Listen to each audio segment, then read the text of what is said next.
Assalamualaikum warahmatullahi wabarakatuh.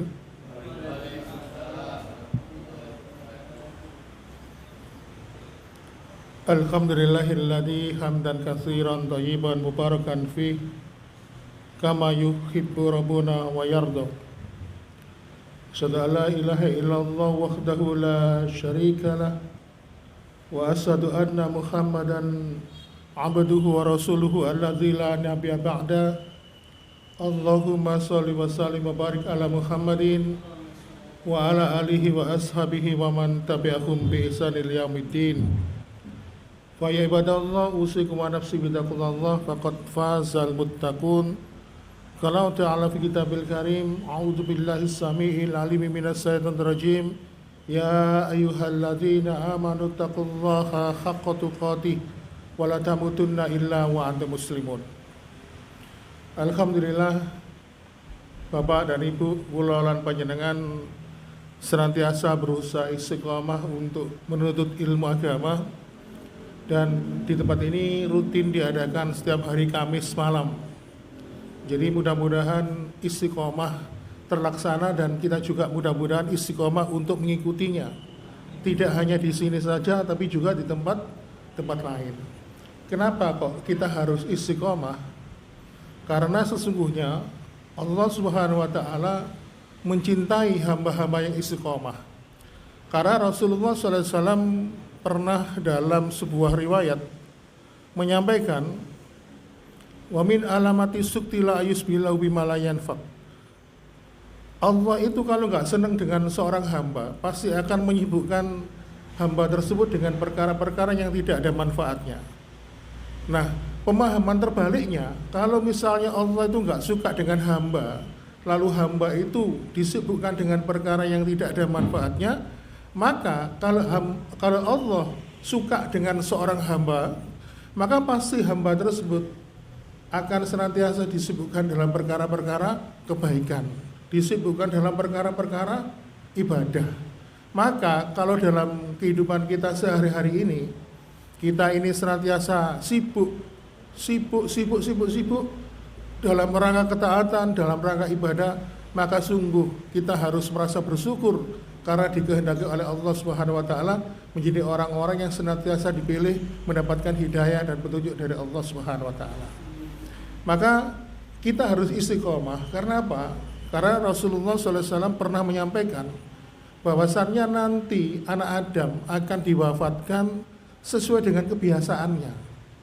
Maka tidak jarang kita jumpai seperti kemarin ada jamaah Masjid An-Nur Munala, ketika sholat malam Qiyamul Lail, seorang ibu-ibu beliau meninggal dunia.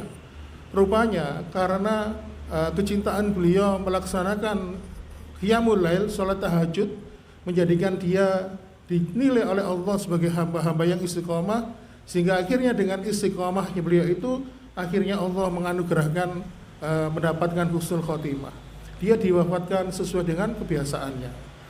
Makanya tidak jarang banyak orang, atau juga kita lihat dalam beberapa video di grup-grup WA, banyak orang yang meninggal ketika kajian.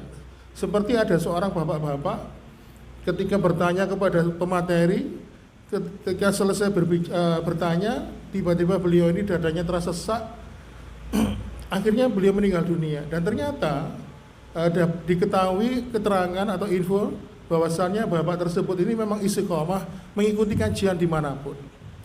Makanya seperti Utsman bin Affan, seorang sahabat Nabi yang mulia, diwafatkan juga sesuai dengan kecintaannya membaca Al-Quran. Bahkan suatu ketika pernah Utsman bin Affan ini mengkhatamkan Al-Quran 30 juz dalam satu rakaat sholat. Sehingga ketika Utsman bin Affan ini dibunuh oleh para musuhnya, istrinya mengatakan, wahai ketahuilah, sesungguhnya suamiku ini meninggal dalam keadaan yang dia cintai. Dia meninggal dalam keadaan sholat, dalam membaca Al-Quran. Kemudian kita juga melihat kisah seperti Umar bin Khattab meninggal dengan aktivitas yang beliau senangi. Beliau meninggal dalam sholat subuh. Ketika beliau sholat subuh mengimami, lalu tiba-tiba di rakaat yang kedua ada seorang makmum di belakangnya yang ternyata dia adalah seorang Majusi yang bernama Abu Lu'lu'ah. mempunyai dendam kesumat yang terselubung di dalam hatinya. Dia mengambil belati yang diselipkan di pakaiannya, ternyata belati itu sudah dilumuri racun, akhirnya ditancapkanlah di punggung Umar bin Khattab sehingga akhirnya beliau meninggal. Dan beliau meninggal sesuai dengan aktivitas yang beliau gemari. Umar bin Khattab itu suka dengan amalan-amalan sholat, makanya beliau itu banyak-banyak memperbanyak sholat-sholat sunnah. Maka kalau kita ingin mendapatkan husnul khotimah, maka istiqomahlah. Istiqomah itu kita tekuni. Banyak sekali syariat dalam agama ini yang Allah berikan kepada kita, tapi mungkin kita mengambil satu atau dua macam ibadah yang mungkin kita tekuni. Mungkin dengan duhanya, mungkin dengan tahajudnya, mungkin dengan sedekahnya, mungkin dengan membaca kalimat-kalimat zikir, atau melakukan aktivitas-aktivitas seperti berdakwah dan sebagainya. Makanya kemarin waktu kejadian musibah tsunami di Aceh tahun 2004, ada seorang relawan yang menceritakan mengevakuasi jenazah seorang wanita yang masih memakai mukena, dan ketika ditemukan dievakuasi, posisi beliau ini dalam keadaan sujud. Dan kita ketahui kejadian tsunami Aceh itu berlangsung ketika memasuki waktu duha, dan ternyata si fulana ini menekuni amalan duha tersebut sehingga akhirnya mengantarkan beliau mendapatkan husnul khotimah. Cuma kadang-kadang istiqomah itu dipelesetkan, Pak, terutama untuk bapak-bapak ya. Bapak-bapak kalau di rumah itu pasti istiqomah karena singkatan katanya, ikatan suami takut istri kalau pas di rumah. Jadi pas di rumah nurut sama ibunya, sama istrinya. Baiklah ma'asyiral muslimin wa sumratal mukminin rahimakumullah. Itu sebagai materi, sebagai mukadimah. Maka kita akan segera masuk pada pembahasan utama. Sengaja saya pada malam hari ini mengangkat tema yang berjudul, kata Nabi, mayoritas penduduk neraka adalah kaum wanita. Tentunya ketika saya akan menyampaikan ini, saya melakukan pengamatan. Saya amati beberapa pemateri di musola ini, apa yang disampaikan, siapa yang menyampaikan, terus saya mencari celah. Kira-kira yang belum disinggung atau mungkin belum dibahas itu apa? Sehingga pada pertemuan pertama dulu, ketika saya pertama kali datang ke sini, saya membahas tentang masalah rumah tangga, ya, sebab retaknya rumah tangga. Ketika saya menyampaikan masalah itu, permasalahan itu, pembahasan itu, banyak yang komentar, kok jarang ada yang bahas ya. Nah, pada kesempatan malam ini saya sengaja, karena di samping mustami atau pendengar kajian ini juga ada ibu-ibu, dan saya tahu ternyata ibu-ibu juga bersama bapaknya, maksudnya dengan suaminya. Sehingga akhirnya pembahasan ini dirasa perlu. Karena selama ini kalau kita melihat pembahasan itu kadang-kadang menyentuh sifatnya umum atau mungkin kebanyakan untuk kaum laki-laki, maka sekali-sekali pembahasan kita ini menyentuh untuk kaum perempuan. Tetapi tidak ada salahnya juga kaum laki-laki atau bapak-bapak juga ikut menyimak. Siapa tahu bisa berguna untuk dirinya dan keluarganya. Ma'asyiral muslimin wa sumratal mukminin rahimakumullah.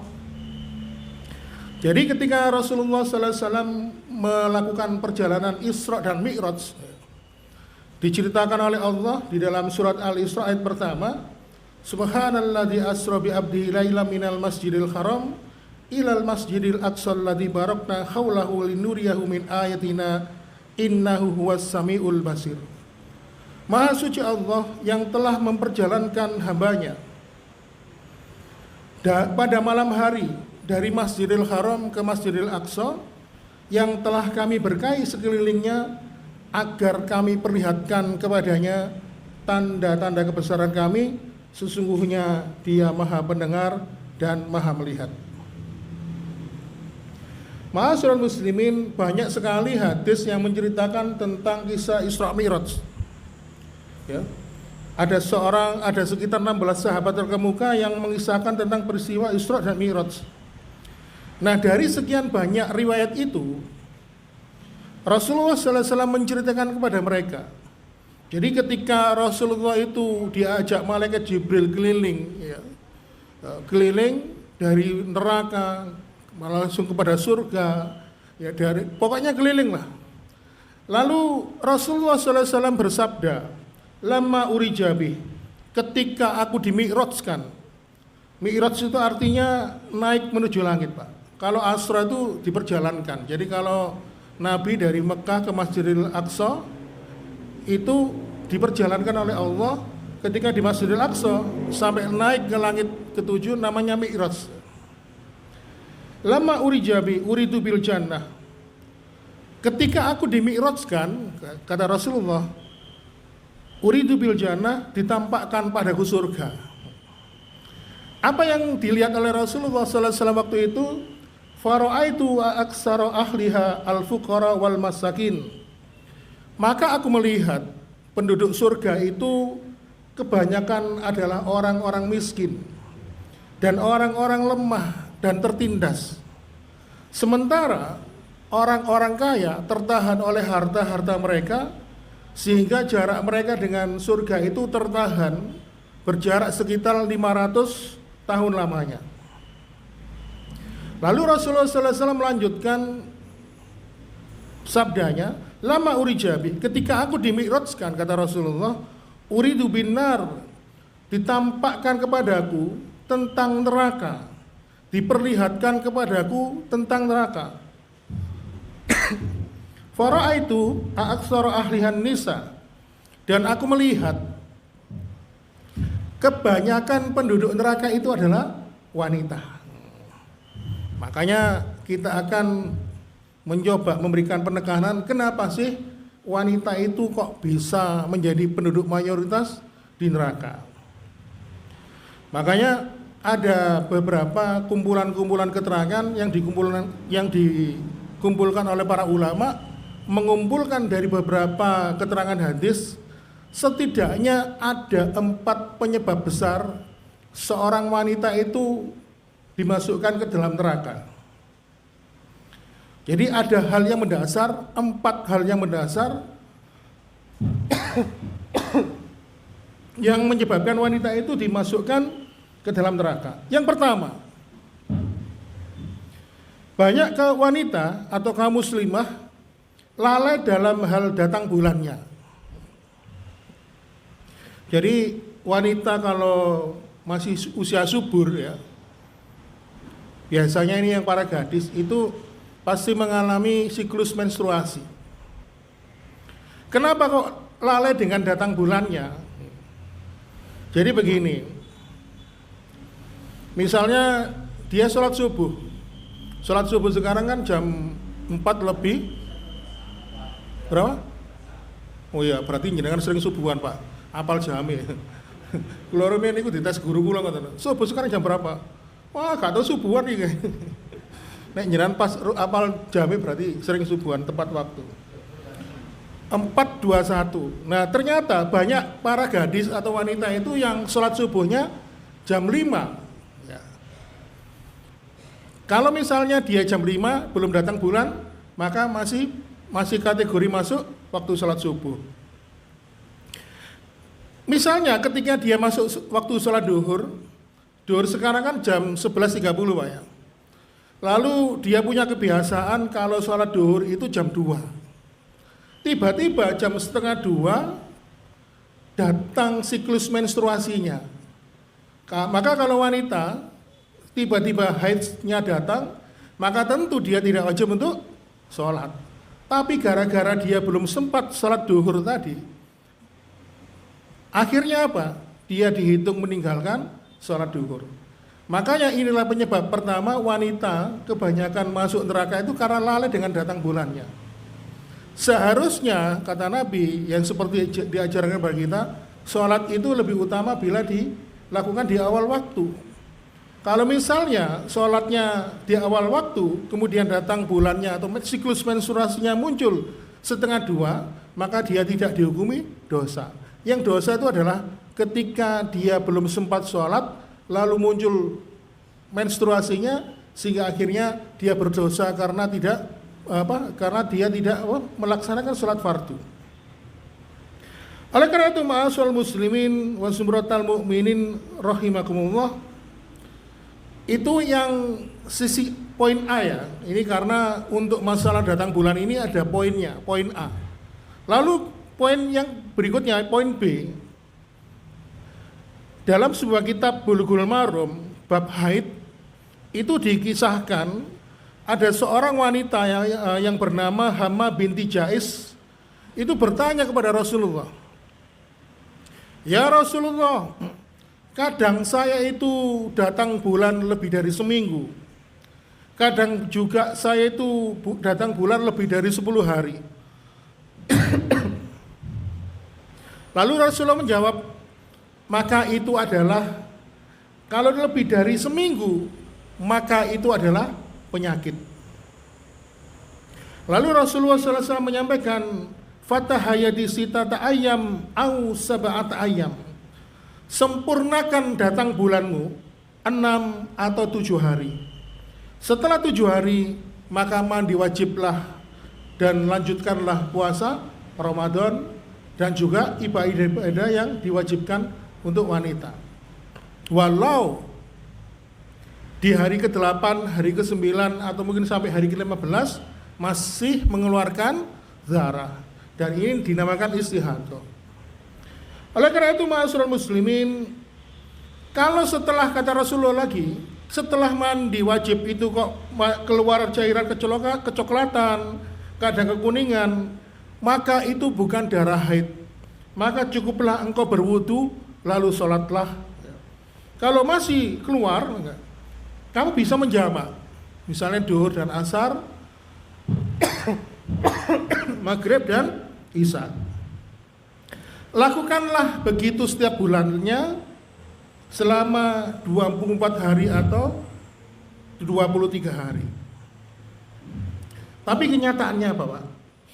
Kalau wanita itu punya siklus menstruasi yang dianggap panjang, kadang-kadang dia tidak mandi pada hari ke-8, tidak mandi pada hari 9, 10, bahkan tidak mandi setelah menstruasi sampai hari ke-15.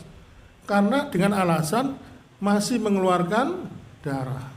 Rasulullah SAW memberikan batasan maksimal 6 atau 7 hari. Setelah itu mandi wajib.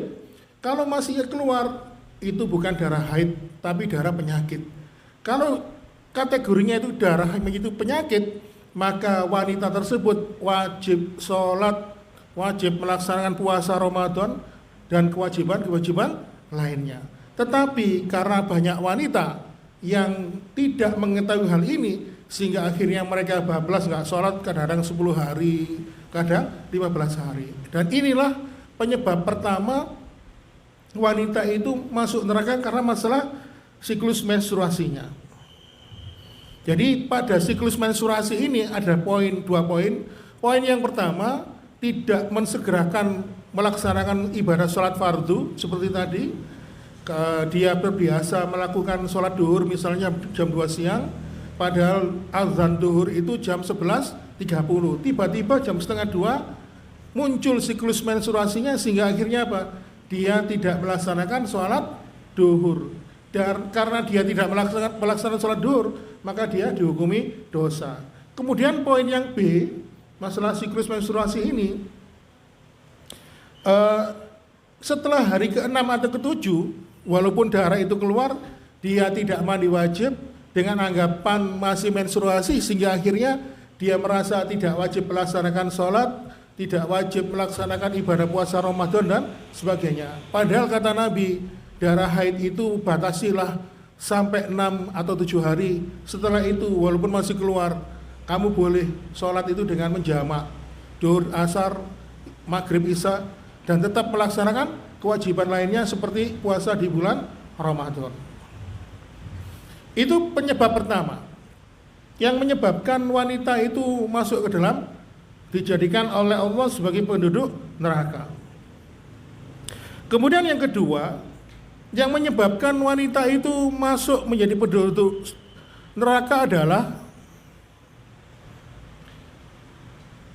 Rasulullah SAW pernah berkata di hadapan para wanita, "Ya ma'syaron nisa, tasodakna, fa inni ra'aitu kunna aksara min ahlin nar."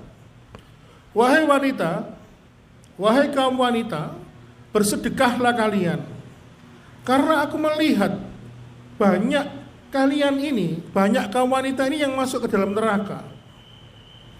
Maka ada seorang wanita yang bertanya kepada Rasulullah SAW sambil berdiri. Lalu dia mengucapkan pertanyaannya, "Falimada ya Rasulullah?" Apa kira-kira sebabnya ya Rasulullah sehingga kami ini bisa masuk ke dalam neraka? Lalu Rasulullah SAW menjawab, "Tadfurnal ashir," karena kalian ini tidak punya rasa terima kasih kepada suami kalian. Lalu kemudian ada yang bertanya lagi di antara mereka, "Bagaimana kami ini tidak dianggap berterima kasih ya Rasulullah?"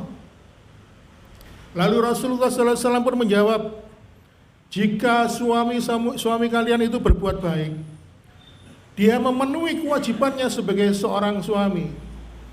Setiap tahun, bertahun-tahun itu dia berbuat baik, memenuhi kewajibannya kepadamu. Lalu suatu ketika suamimu itu melakukan kekhilafan, melakukan kesalahan, kekurangan sebagai manusia. Lalu tiba-tiba kalian mengatakan begini," kata Rasulullah, "Ma fa'alta li khairun khattun." Memang selama ini apa engkau pernah berbuat baik untukku? Artinya wanita itu mengatakan, si istri mengatakan pada suaminya, "Duh, apa sampean selama iki lho, sing sampean lakoni opo? Kok gak tahu ngelakoni apik nang aku?" Padahal selama ini suaminya itu melaksanakan kewajibannya. Seluruh kewajibannya sebagai suami dilaksanakan, tetapi suatu ketika dia melakukan kekhilafan, ya mungkin lali gak nyangoni bojone, atau mungkin lali gak ngasih jatah uang belanja. Biasanya kan kadang-kadang dimasukkan di lemari, tinggal ngambil, kadang-kadang lupa gak ngomong istrinya. Akhirnya istrinya, "Waduh, kok tumben gak kayak uang belanja." Akhirnya diumumkan juga, "Sampeyan kuwi apa sih gak tau ngekei." Kata-kata seperti inilah yang akhirnya menyebabkan wanita itu dijadikan oleh Allah sebagai calon penghuni neraka. Karena apa? Karena ucapan itu, kata Rasulullah, dianggap tidak berterima kasih kepada suaminya, dianggap mengabaikan kebaikan suami selama ini. Inilah ma'asyiral muslimin, jamaah sekalian, yang dianggap wanita atau seorang istri yang tidak dianggap berterima kasih kepada suaminya. Bahkan sekarang ini, Pak, kadang-kadang kalau kita melihat sinetron, ya, walaupun sinetron itu lucu-lucuan kayak sinetronnya tukang bubur naik haji itu, ya, jenengan tahu pemeran utamanya siapa, Pak? Itu sampai berapa episode itu kadang-kadang istrinya itu membanding-bandingkan suaminya dengan suami tetangga. Jadi kadang-kadang manas-manas si bojone dhewe, Pak. "Oh, delok tangga wong iku, bojone iku lho, ngene-ngene." Itu malah ndak boleh, Pak. Jadi kalau kita ini malah membanding-bandingkan suami kita dengan suami orang lain, maka ini jelas terlarang. Oleh karena itu, ma'asyiral muslimin wa suratul mu'minin rahimakumullah, itu penyebab yang kedua. Ya, penyebab kedua sehingga kenapa wanita itu bisa dijadikan oleh Allah sebagai penduduk neraka. Kemudian yang ketiga, yang menyebabkan wanita itu bisa masuk neraka, Rasulullah SAW melanjutkan sabdanya, "Lamma urijabi," ketika aku dimi'rajkan, aku melihat ada sekelompok wanita yang kakinya itu posisinya berada di atas, sedangkan kepalanya jungkel ke bawah, rambut mereka terjuntai, sehingga ketika rambut itu terjuntai, dilalaplah rambut si wanita itu oleh api neraka. Lalu kemudian aku bertanya kepada Jibril, "Man haulai ya Jibril?" Siapa mereka wahai Jibril? Maka Jibril pun menjawab pertanyaan Rasulullah SAW, "Hunna nisa'um min ummati la yasturna auratihunna." Mereka adalah wanita ya dari umatmu yang tidak menutup aurat. Jadi bagi wanita itu aurat yang tampak itu adalah aurat kecuali yang ditutupi seperti tangan dan wajah. Selain itu maka aurat. Nah, fenomena sekarang ini banyak orang itu mengatakan tidak perlu jilbaban itu karena yang penting hatinya. Jadi yang kalau manusia itu hatinya sudah baik, maka dia itu nggak perlu jilbaban. Karena kalau beli di pasar itu tidak ada jilbab untuk hati. Makanya hatinya tidak wajib. Kalau menurut saya nggak wajib jilbaban. Yang ngomong ini Pak, Bu, kalau saya sebutkan namanya pasti jenengan tahu karena sering muncul di TV. Bahkan dia itu bertanya kepada seorang yang dianggap sebagai tokoh agama dan sang tokoh agama ini membenarkan pendapatnya. Jadi kalau saya sebutkan bagaimana off the record nek kepin ngerti sinten jenenge nggih tidak disebutkan di sini soalnya direkam nggih. Jadi penelitian itu mengatakan begini Pak. Jadi wanita yang enggak jilbaban itu masih rambut niku enten tumoe ya. Niku mengandung nilai seksi, keseksian. Bisa menarik syahwat orang lain terutama laki-laki. Makanya kenapa seorang wanita itu diwajibkan untuk menutup aurat. Termasuk rambut ini dikasih hijab atau jilbab. Oleh karena itu ma'asyiral muslimin, kalau misalnya rambut saja itu wajib ditutup, apalagi di tempat-tempat yang lainnya. Makanya Nabi itu pernah ketika ada kakak ipar Nabi yang bernama Asma itu, suatu ketika masuk ke dalam rumah tanpa mengenakan jilbab, lalu Rasulullah SAW pun langsung menegurnya, ya Asma, innal mar'ata idza balaghatil mahid lam tasluh minha anturna lam taslu minha atura ila hadza wa hadza. Wahai Asma, jika wanita telah datang bulan, maksudnya kalau datang bulan itu berarti kan sudah balik ya. Jika wanita telah datang bulan, tidak boleh terlihat dari dia kecuali wajah dan tangannya. Maka sejak saat itu Asma pun menutup rambutnya. Jadi sekali lagi, rambut saja itu bisa memberikan nilai seksi di hadapan para lelaki, apalagi bagian tubuh yang lain. Bahkan jangankan rambut ya, wanita pakai parfum aja, kalau parfumnya itu merangsang, maksudnya merangsang dalam hal parfum itu kan punya efek aromaterapi Pak. Kadang-kadang bisa membuat orang itu ngefly, kadang-kadang bisa membuat orang itu bersemangat ya. Kalau parfumnya terlalu merangsang, kadang-kadang bisa membangkitkan syahwat juga. Makanya biasanya parfum-parfum wanita itu biasanya kalau wanita itu kalau keluar rumah memang disarankan tidak pakai parfum. Ya, kalau pakai parfum hanya untuk dekat-dekat dengan suaminya saja. Karena menurut penelitian parfum itu bisa membangkitkan kecintaan istri kepada suaminya. Makanya jangan juga kenemenen ya. Saya pernah menjumpai wanita di rumah sakit itu waktu ngantar keponakan orangnya enggak pakai parfum, terus BAU banget gitu. Akhirnya mengganggu juga gitu. Baik, kembali kepada pembahasan kita jamaah sekalian, itu sebab yang ketiga yang menyebabkan wanita itu dijadikan oleh Allah sebagai penduduk neraka. Kemudian yang keempat yang menjadi penyebab wanita itu masuk ke dalam neraka adalah, lalu Rasulullah SAW melanjutkan sabdanya,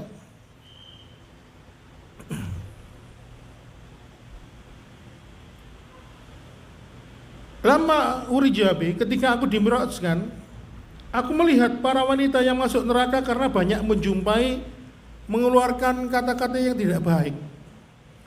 Kata-kata yang tidak baik dari mulutnya. Makanya ketika khutbah hari raya,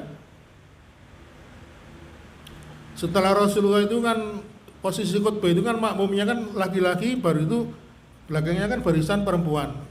Jadi ketika khutbah hari raya, Rasulullah setelah berkhutbah langsung berjalan, setelah di depan para wanita, ya, ini Rasulullah SAW menyampaikan, ya ma'syaron nisa tasaddaqna fa ini ra'aitu kunna aktsara min ahlin nar.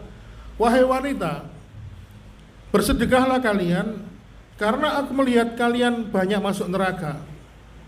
Tuksirna li'an, karena kebanyakan dari kalian itu banyak yang mencela, banyak yang melaknat, banyak mengeluarkan kata-kata umpatan, kata-kata keburukan, mengharapkan keburukan bagi orang lain.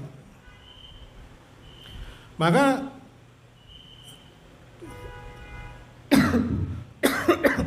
penyebab keempat inilah yang menyebabkan wanita itu sangat berpeluang besar masuk ke dalam neraka.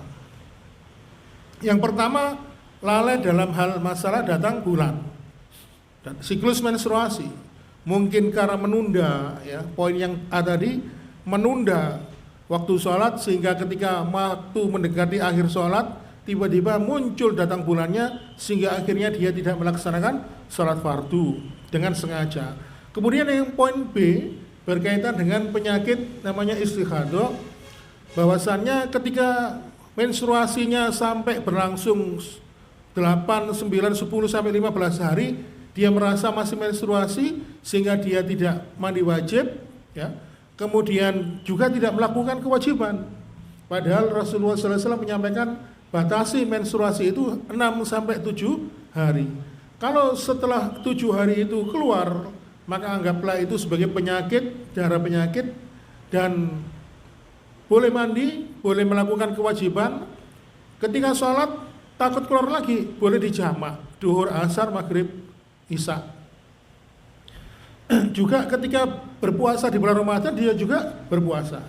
Kemudian yang kedua, penyebab yang kedua wanita masuk ke dalam neraka adalah kurang bersyukur. Kurang bersyukur, berterima kasih kepada suaminya. Makanya ini salah satu penyebab banyak pejabat yang masuk ke ditangkap KPK karena kasus korupsi. Ya karena istrinya yang pengaruhi. Mosok gak iso tuku ngene dan sebagainya. Akhirnya gara-gara suaminya itu punya pendirian teguh, karena dipengaruhi istrinya akhirnya tergelincir melakukan perbuatan tidak pidana korupsi. Kemudian yang ketiga, penyebab wanita itu bisa masuk ke dalam neraka adalah tidak menutup aurat. Dan keempat, lisannya banyak mengumpat, banyak mencela. Sesungguhnya kata Rasulullah, wanita yang paling mudah masuk ke dalam surga itu disebutkan dalam sebuah hadis riwayat Imam Muslim, innam ra'atan idza kamat khamsaha wa samat sahraha wa atwat zawzaha wa hafizat farjaha kilalaha udkhulil jannah min aiba bin syi'ti. Kata Rasulullah, jika seorang istri itu atau wanita itu menjaga sholat 5 waktunya, menjaga puasa Ramadan, taat kepada suaminya, dan menjaga kemaluannya, udkhulil jannah, masuklah kalian hai wanita dari pintu surga yang manapun kalian kehendaki. Maka ma'asyiral muslimin, kalau tadi pembahasannya bahwasannya wanita itu banyak yang dimasukkan ke dalam neraka, maka sebaliknya ada juga wanita yang dirindukan oleh surga. Jadi ada wanita yang dirindukan oleh neraka, ada juga wanita yang dirindukan oleh surga. Jadi wanita itu kan kadang-kadang dirindukan karena senyumannya, dirindukan karena penampilannya, dirindukan karena masakannya. Kayak seperti saya ini kadang-kadang kalau mau pulang itu mesti kangen dengan masakannya istri. Ya memang punya bakat masak ya. Karena setelah ada YouTube ini malah senang buka-buka itu, beli bahan, nggak seperti orang dulu. Kalau dapat bahan mentah aku bingung dimasak apa ya. Mungkin karena perkembangan teknologi jadi menyebabkan wanita itu lebih kreatif membuat menu-menu makanan. Oleh karena itu ma'asyiral muslimin, memang menjadikan wanita soleha itu bukan sesuatu perkara yang mudah, karena banyak sekali faktor yang mempengaruhinya. Tetapi wanita yang soleha ini adalah wanita yang dirindukan oleh surga, karena mereka mempunyai sifat-sifat ahli penduduk surga. Makanya kalau wanita itu sudah soleh, maka salah satu yang bahagia itu tentu putra dan putrinya, karena mereka mempunyai seorang ibu yang mampu menjaga anak-anaknya, mampu memberikan didikan kepada anak-anaknya dengan baik.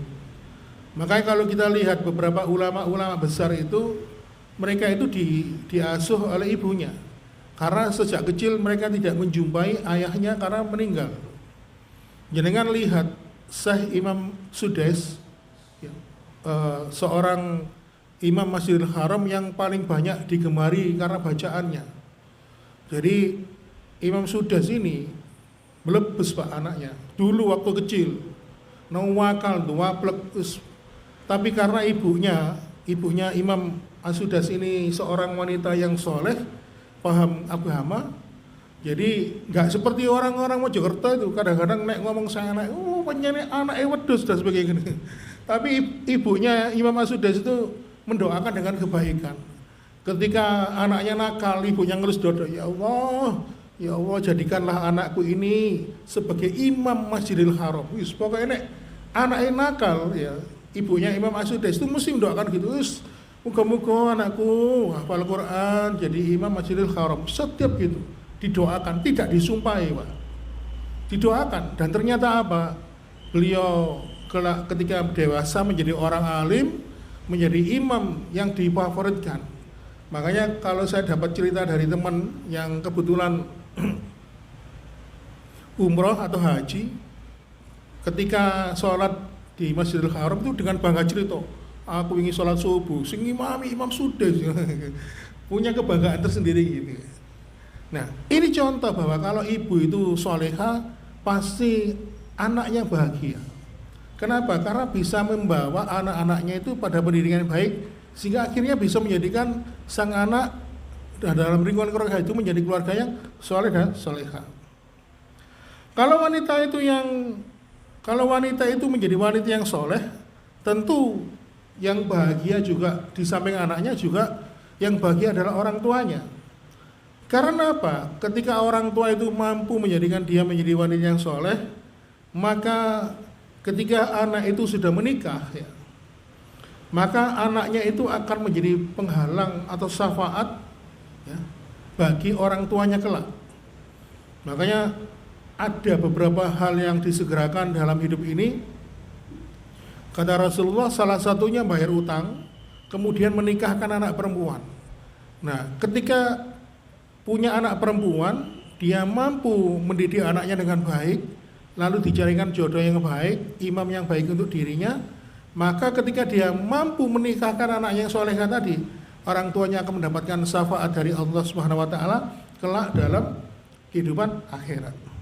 Oleh karena itu, ma'asyiral muslimin wa subhanatal mu'minin rahimakumullah, wanita solehah itu tentu harus tahu derajat mereka. Maksudnya begini, orang kalau sudah solehah itu mampu melihat jihadnya. Kenapa? Kadang-kadang orang itu kalau ngaji pak, hafal Quran, kadang-kadang rumongso pinter teko bojone sampai bojone dituturi. Padahal dia lupa, kebanyakan loh Indonesia termasuk ini pernah dicurhati teman saya. Bahwa teman saya bilang gini, Pak, itu masih sampean ngaji, masih sampean pintu surga sampean itu bukan di situ. Pintu surga sampean ya di ridhonya dari suami. Kalau sampean bisa mendapatkan ridho dari suami sampean, maka sampean juga akan mendapatkan ridho dari Allah Subhanahu wa taala. Kenapa? Karena secara perwalian, wali tanggung jawab orang tua sampean, bapak sampean yang mengasuh sampean sejak kecil sudah dilimpahkan kepada suami sampean, sehingga akhirnya kewajiban seorang wanita yang sudah berkeluarga itu berbakti kepada suami, dan dia tidak wajib berbakti kepada orang tuanya. Tetapi sang suami yang punya kewajiban berbakti kepada orang tua dan juga mertua gitu. Makanya kadang-kadang wanita yang kadang-kadang nggak ngerti itu menghalangi sang suami berbakti kepada orang tuanya.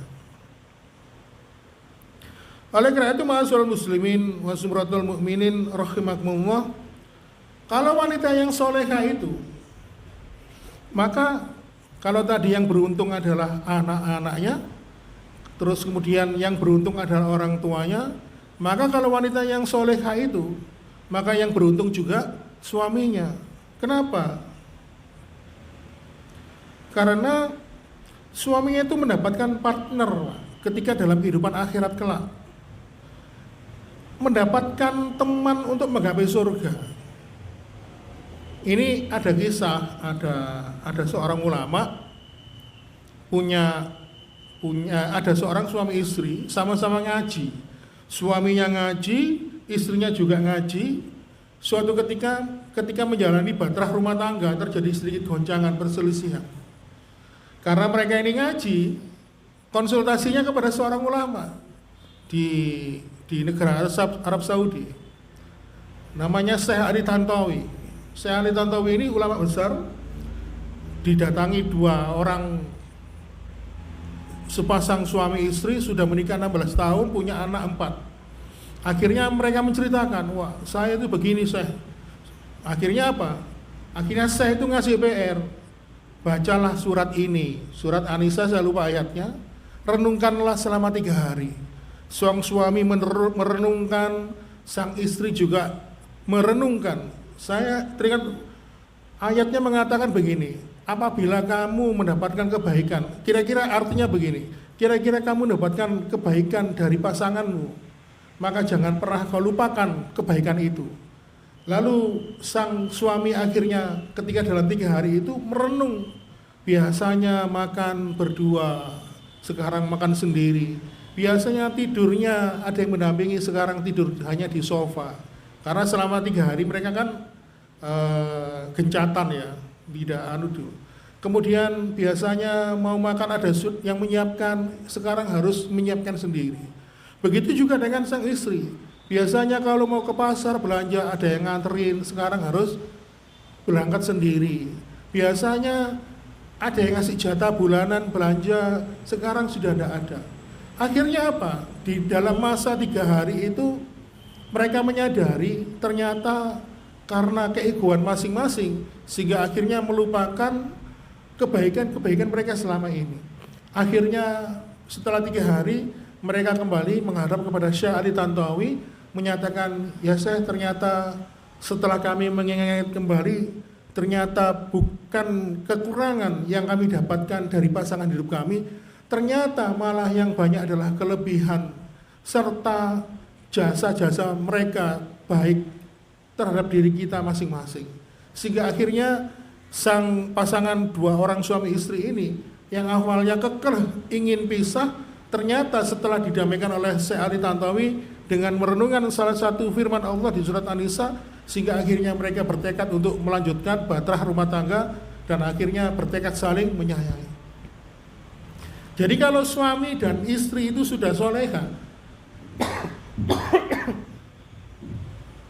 kalau ada goncangan itu gampang Pak, baliknya itu. Kadang-kadang kalau orangnya enggak soleh itu kadang-kadang enggak ngomong sampai pisah rumah dan sebagainya. Tapi kalau sama-sama soleh dan soleha, enggak butuh waktu lama Pak. Dan akhirnya apa? Semakin timbul rasa kasih sayang, semakin mengingat jasa-jasa mereka. Sehingga akhirnya apa? Inilah keuntungannya kalau mempunyai pasangan yang soleh dan soleha.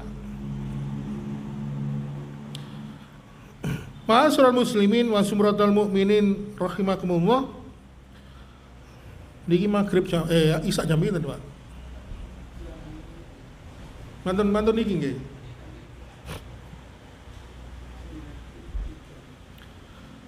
Jadi gini, Pak. Jadi peran wanita itu sebenarnya banyak sekali ya. Jenengan ngertos Imam Bukhari. Imam Bukhari dulu itu tidak bisa melihat. Lahir dalam keadaan tidak bisa melihat. Tetapi karena ibunda dari Imam Bukhari ini dia tidak pernah lepas lelah dan letih berdoa kepada Allah dan mempunyai keyakinan yang begitu besar kepada Allah Subhanahu wa taala, kemudian dengan memanfaatkan sepertiga malam terakhir setiap malam, Ibunda Imam Bukhari ini bermunajat kepada Allah sambil meneteskan air mata. Sehingga akhirnya apa? Ingin supaya Imam Bukhari ini sembuh, supaya bisa melihat kembali. Dan ternyata apa yang diminta beliau ini dikabulkan oleh Allah Subhanahu wa taala. Suatu hari Ibunda Imam Bukhari ini tertidur dalam mimpi. Terus dalam mimpi itu dia mengatakan mendengar bahwa fungsi penglihatan anaknya sudah kembali. Akhirnya setelah mendapatkan mimpi itu, Ibunda Imam Bukhari bergegas bangun, langsung datang ke kamar putranya Imam Bukhari tadi. Lalu dibangunkanlah putranya tersebut. Kemudian ternyata setelah bangun dari tidur itu si Imam Bukhari ini bisa melihat lagi. Inilah kekuatan iman, kekuatan rasa kasih sayang seorang ibu kepada anaknya. Makanya penting bagaimana kita ini ketika menjadi seorang orang tua, terutama seorang ibu, itu harus mengerti bahwasannya kekuatan ghirah, kekuatan jiwa ini harus senantiasa menjadi peran kita dalam menjadikan keluarga kita menjadi keluarga yang sakinah mawaddah warahmah. Oleh karena itu, ma'asyiral muslimin wa sumratal mukminin rahimakumullah, sakjane niki ceritane sik kuat, Pak. Kuat ceritane niki yang masih perlu disampaikan. Tapi saya mendengar sahib-sahib sudah ada azan, maka sebaiknya kita akhiri dan mudah-mudahan kita dapat bertemu lagi di suatu kesempatan, di kesempatan yang lain. Mudah-mudahan kita dipertemukan kembali oleh Allah Subhanahu wa taala. Bila ada kekurangan, bila ada kekhilafan, mohon maaf yang sebesar-besarnya, karena sesungguhnya saya secara pribadi mempunyai banyak kekurangan, karena hamba Allah itu punya kekhilafan, punya kesalahan, sedangkan segala sesuatu yang berkuasa dalam kehidupan ini hanyalah Allah Subhanahu wa taala. Demikian yang dapat kami sampaikan, mohon maaf. Sebelumnya kita akhiri dengan doa kafaratul majelis. Subhanakallahumma wa bihamdika asyhadu alla ilaha illa anta astaghfiruka wa atubu ilaik. Wassalamualaikum warahmatullahi wabarakatuh.